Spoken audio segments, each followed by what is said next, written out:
ودلوقتي نيجي للجزء اللي كلنا مستنيينه، الفلوس. إزاي نحقق دخل من كل الشغل ده؟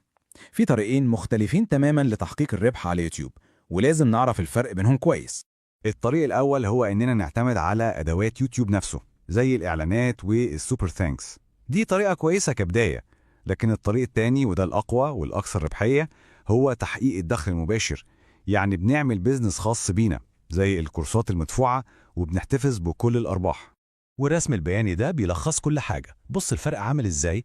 مع منصات الكورسات التقليدية ممكن تاخد 40% بس، مع سوبر ثانكس من يوتيوب النسبة بتوصل ل 70%، لكن مع طريقة يوتيوب برايفت اللي هنتكلم عليها بتاخد ال 100% كاملة. كل مليم بيدخل جيبك مباشرة. طبعا الطرق العادية بتاعت يوتيوب كويسة ومفيدة ومحدش بيقول إننا منستخدمهاش، بس ما ينفعش تكون هي مصدر الدخل الوحيد. القوة الحقيقية والبزنس المستدام بيجي من الدخل المباشر. وده بقى اللي بيوصلنا للسر بتاع النهاردة.